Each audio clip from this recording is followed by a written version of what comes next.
Hello, listeners. This is Kat, and welcome back to Put Your Hands Up Podfic. This will be the continuation of Fall Apart, Collect the Pieces. This will be Part 5, Chapter 7. It felt like he was surrounded. Everywhere he went, there was some reminder of either Ochako or his collection, and it had him on edge all day. Despite only being top 50, Ochako was popular in the fashion world, coming off as cute and relatable. She had her fair share of ad campaigns and sponsorships, so her image could be found modeling on 6 out of 10 city blocks and 3 out of 10 buses. He did his best to ignore them, focusing on the people around him instead. Today seemed to be an off day. Instead of swarming him, people were giving him a wider berth. He didn't mind, it was actually kind of refreshing. He ducked into an alley to take a deep breath at one point. He'd passed a stand selling knockoff merch posters. They'd had a copy of Night Eye's All Might poster, and his stomach had twisted miserably. When he'd emerged, he'd resumed his patrol, passing another thrift shop. He restrained himself from calling dispatch for a break to go in search. "How are you doing, dork?" Kotsky's voice came in over the comms in the middle of his lunch break. He was huddled on a roof eating steam buns he'd picked up on patrol. The owner had been unusually terse, shoving the box of buns in his direction with a grunted, "Here," and saying nothing else. He knew her younger brother had been having health problems. He hoped he was okay. "Fine," he replied. "Eating." "You'd better be nutritious or I'm going to kick your ass," Kotsky barked. "Promises, promises," he sighed. "Hell yeah, it's a promise," Kotsky said. "When have I ever backed down from kicking your ass?" That was a fair point. "It's not a matter of will, it's a matter of ability." "Fuck you, you little turd," he growled. Izuku chuckled, taking another bite. He'd have to get back on the street soon. "You're amazing, Kacchan. I'm sure you'll catch up," he teased. "I'm gonna rock your shit," Kacchan swore. Izuku could practically see the steam coming out of his ears. He couldn't help the little grin as Kacchan cussed him out. At this point, it was the highlight of his day. The most normal he felt was when he and Kacchan were bickering. "I'm gonna head back down," Izuku said, interrupting Kacchan's tirade. He stopped going quiet. "Okay," he replied. "You sure you're okay? Denki said he'd take your patrol if you weren't up for it." Izuku smiled. "I'm sure," he promised. "But thank you for looking out for me, Kacchan." "What the fuck else are partners for, shithead?" he grumbled. "Still, you're the best." "I fucking know that." He checked his phone before he had scaled his way back down the building. There were some texts from his friends checking in on him. There were also a few messages from his PR team asking for details of his divorce ASAP. He figured they wanted to draft something diplomatic about their split. He'd get to it after patrol. As the day went on, it got weirder. He pulled a civilian out of the way of an oncoming car, and she yanked out of his grip as soon as they were back on the sidewalk. "I didn't need your help," she spat, glaring. He resisted the urge to flinch back, smiling gently. "You're probably right," he agreed to appease her. "It just felt too close for comfort, so I figured it was better safe than sorry. Please forgive me." She scoffed. "Yeah, I bet that was sincere," she said sarcastically before stomping off. He stared after her, perplexed. He wasn't used to passive aggression from civilians. Not all of them loved him, but they usually thanked him in a scrape. Not that he needed their thanks as long as they were safe, but it did make him anxious. He caught a pickpocket a little after 3 p.m., and the criminal was rude to him. Not that that was unusual, but hearing someone say, "You should be ashamed of yourself," as you were handcuffing them, was a bizarre experience. "So should you," he replied, before handing him off to a cop. He winced when the cop glared at him and pulled the pickpocket away from him. "We've got it from here," he said, cold. He frowned. "Is there a problem?" he asked. The officer's scowl deepened. "What you did to Aravati was cruel, and you should have known better," he spat. His blood ran cold. "What I did to Aravati?" he asked in disbelief. "Like you don't know," he sneered. "I have work to do." He turned and left, dragging the pickpocket with him. Izuku went on comms with his dispatcher. Ochako had done something, and he needed to know what. "Maki," he called. "Deku," Maki replied. "I don't have anything new for you. Is everything okay?" "I've been getting a negative response from civilians and officers today, and I just learned that it has to do with my divorce. Can you find out what she said?" he asked. Sure. Give me a few minutes." He moved to get off the street and wait on a nearby rooftop. He scanned the area as he waited, still technically on patrol. "You there, Deku?" Maki asked. He gave a little hum of confirmation. She tweeted twice, not a lot of detail. One said, "If you didn't love me, you shouldn't have married me in the first place," and the second just said, "Heartbroken." She didn't even officially announce your divorce, but I think the public put 2 and 2 together.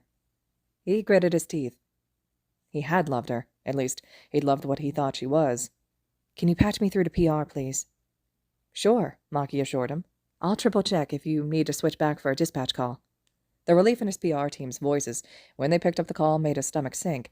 If they were this glad to get his input, that must mean the backlash must be bad. They were scrambling for a way to reply that didn't sound offensive, which was difficult because his choice to take the high road meant that Ochako had gotten the first word. He was glad they'd had the foresight to tell their agency staff the basics of what had happened. In his agency, at least, everyone was supportive.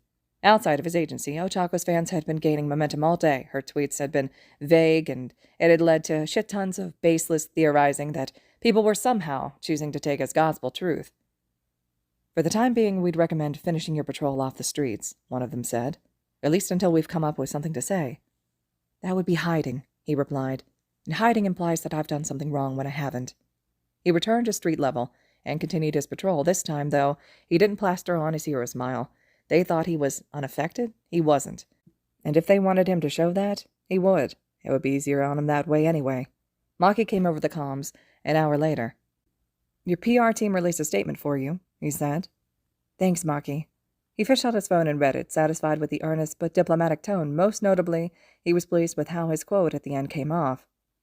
"I wasn't aware that Aravati had spoken on the matter, so I'm sorry to the people who have expressed disappointment and received unsatisfying replies. I love her, but not through infidelity. She broke my trust. While I'm sure I'll eventually forgive her, I'll never be able to trust her again, and that's not a marriage I can be a part of. Thank you for understanding and for respecting my privacy." It was succinct, truthful but non-invasive, and showed that he was unwilling to slander her.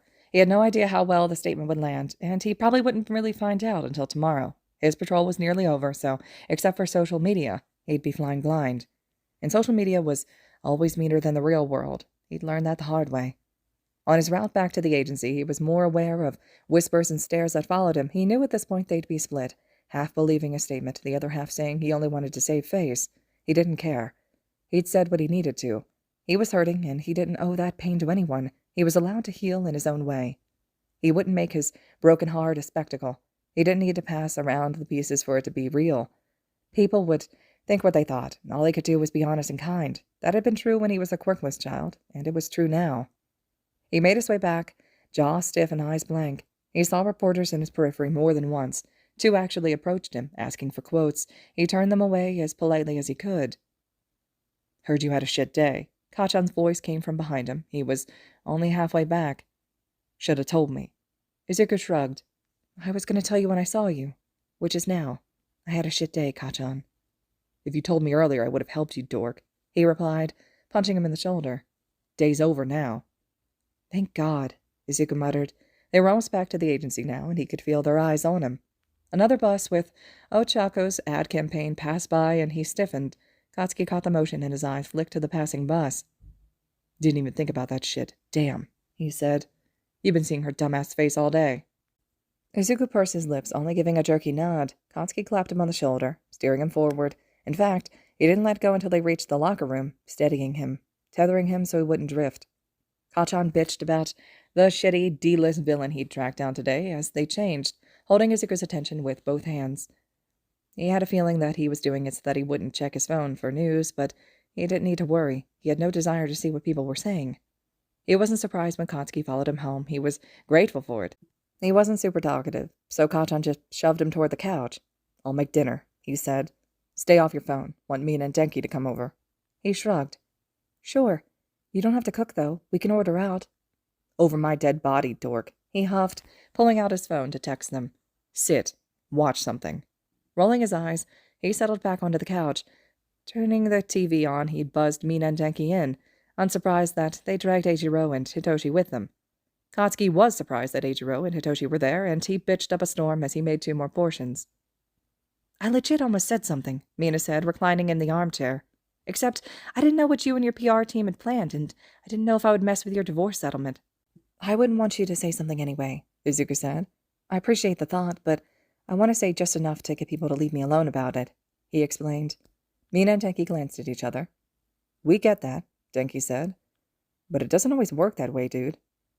"I know," he replied, "but I want to keep it civil for as long as I can." They didn't look jazzed about the idea, but Kacchan came through, telling them he'd already tried to change his mind with no success, and if Kacchan couldn't change his mind, Almost nothing else could. He was glad to have them there. Once they stopped talking about Ochako and started talking about their days, everything felt a little lighter. Then they watched movies until Eiichiro fell asleep on the couch.